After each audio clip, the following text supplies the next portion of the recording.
أعوذ بالله من الشيطان الرجيم بسم الله الرحمن الرحيم اللهم صل على سيدنا محمد وعلى آل سيدنا محمد وبارك وسلم السلام علیکم ورحمۃ اللہ وبرکاتہ۔ پچھلی ویڈیو میں ایک چھوٹے درود کے متعلق جو درود ابراہیمی کا بہت سٹارٹ کا حصہ ایک مکمل درود ہے، لیکن بے انتہا مختصر، میرے خیال میں سب سے زیادہ مختصر یہی درود ہے اور انہی الفاظ کا مجموعہ ہے، مجموعہ تو نہیں ہے، مطلب درود ابراہیمی کا پہلا حصہ ہے، تو انسان کا دل مطمئن ہوتا ہے اور لوگوں کا دل مطمئن ہو جائے گا۔ جو درود ابراہیمی کی افضلیت کو جانتے ہیں، سمجھتے ہیں، محبت رکھتے ہیں اور درود ابراہیمی ان کا ورد ہے،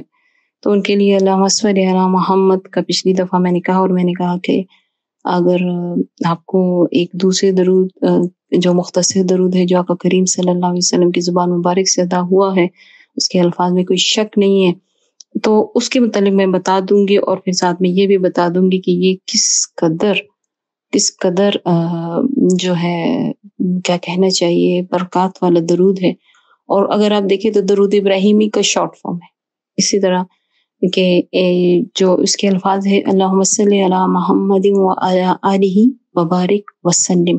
اللہم صلی علی محمد وعلی آلہ وبارک وسلم۔ تو اس کے بارے میں جو بیان ہے اور جو میں نے اپنی زندگی میں اس کو دیکھا ہے اور بالکل اس میں 100% اس کو سچ پایا ہے، کچھ ایسے ہیں جو انشاءاللہ تعالی یقین ہے، پورا یقین ہے کہ مرنے کے بعد ہی اس کے جو ہیں دو ایسے ہیں جو مجھے یقین ہے کہ مرنے کے بعد مجھے دکھائی دیں گے۔ تو اس کی جو 4 انعامات ہیں اس کو ورد کرنے کے، وہ یہ ہیں کہ جب کوئی اس کو صرف ایک تسبیح، میں تو کہتی ہوں کہ میں نے تو بہت پڑھا، لیکن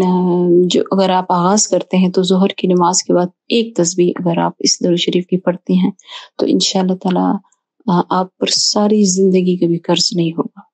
کبھی بھی نہیں ہوگا انشاءاللہ تعالی۔ جس میں اپنی زندگی میں اس کی سب سے بڑی مثال ہوں، مجھ پر کبھی قرض نہیں آیا الحمدللہ رب العالمین، کیونکہ ہمیشہ سے یہ ورد ہے میرا۔ دوسرا، اگر کوئی ایسا شخص، ایسے بھی لوگ ہوں گے جو ابھی سن رہے ہوں گے، انہوں نے یہ درود شریف اگر ابھی شروع کرتے ہیں اور ان کے اوپر قرض ہے تو جتنا بھی پہاڑ جتنا بھی ہوگا تو انشاءاللہ تعالی اس درود کی کثرت کے سبب اور اس کے صدقے اللہ تعالیٰ ان کے اس قرض کو ادا کر دے گا۔ تیسری جو اس کی خصوصیت ہے کہ اس سے نعمتوں کے بارے میں سوال نہیں ہوگا، اور چوتھی ہے کہ اس کو جنت میں بے حساب داخل کیا جائے گا۔ تو 2 دنیا کی سب سے بڑی مصیبت ہوتی ہے جب آپ کو، یعنی حالات ایسے ہو جاتے ہیں نا، آپ تنگی آ جاتی ہے تو آپ قرض اٹھاتے ہیں، تو انشاءاللہ اس درود کے پڑھنے سے آپ پہ تنگی نہیں آئے گی، تو اس لیے آپ کو قرض کی ضرورت نہیں پڑے گی اٹھانے کی۔ اور اگر آپ ابھی شروع کر رہے ہیں اور پہلے سے قرض دار ہیں، یعنی کہ تنگی کی حالت میں آپ نے قرض لیا، اب ایک اور بوجھ بڑھ گیا، حالات ایسے ہو گئے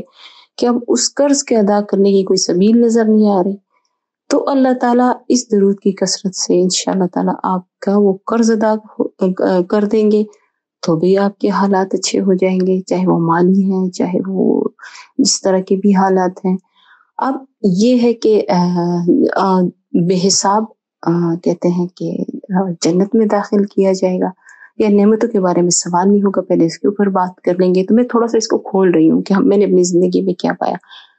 نعمتوں کے بارے میں سوال نہیں ہوگا، کیونکہ اس درود شریف کی کثرت سے، یا کسی بھی درود شریف کے، لیکن خاص کر میں نے جو اپنا پایا تو اس لیے کہہ رہی ہوں، مجھے اللہ تعالیٰ نے شکر گزار بنا دیا، جو کچھ عطا کی اس پہ شکر گزار بنا دیا، اپنے لیے نہیں سوچا، اللہ نے یہ سوچ دی، اللہ نے دی کہ اپنے لیے نہ سوچو، اپنے سے منسلک لوگوں کے بارے میں سوچو، ان کے لیے آسانیاں کیسے کرنی ہیں۔ تو پھر نعمتیں بہت عطا کی الحمدللہ، لیکن چونکہ دوسروں کے لیے آپ سوچنا شروع کر دیے، تو میرے پاس نعمتیں ہیں مگر سوچ دوسروں کی ہے، تو اس لیے نعمتوں کا سوال نہیں ہوگا، کیونکہ میں تو دوسروں کے لیے مانگ رہی ہوں۔ اور جو آخری ہے کہ بے حساب جنت میں داخل کیا جائے گا، تو جب درود آپ پڑھتے ہیں تو آپ پہ بے انتہا رحمتیں ہوتی ہیں، اور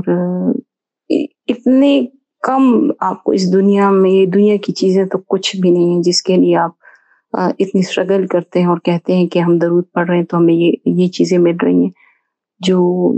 جو درود کی طرف سے جو رحمت ہے نا، سب سے بڑی رحمت یہی ہے، جنت میں داخلہ ہوگا. نبی کریم صلی اللہ علیہ وسلم نے فرمایا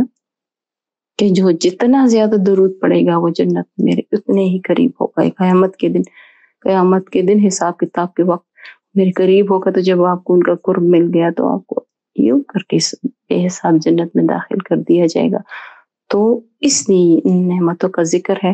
اس کو کھولا کریں، اس کو دنیاوی طریقے پہ اس طرح نہ لیا کریں کہ آپ نے درود شریف پڑھا اور آپ کے اوپر یہ قرض ادا نہیں ہو رہا، یہ نہیں ہو رہا. میں نے اس لیے آپ کو یہ بیان کیا اپنی زندگی میں، اللہ ہی نے مجھے دکھایا کہ یہ اس طرح ملی ہے تمہیں نعمتیں اور اس طرح اس کی ادائیگی ہو رہی ہے. الحمدللہ رب العالمین. مجھے یقین ہے اور امید ہے کہ بنا کسی شک و شبے کے عاشقانہ طور پہ یہ درود آپ پڑھیں گے اور آپ کے لیے ایک نعمت ثابت ہوگا انشاءاللہ تعالی. السلام علیکم ورحمۃ اللہ وبرکاتہ.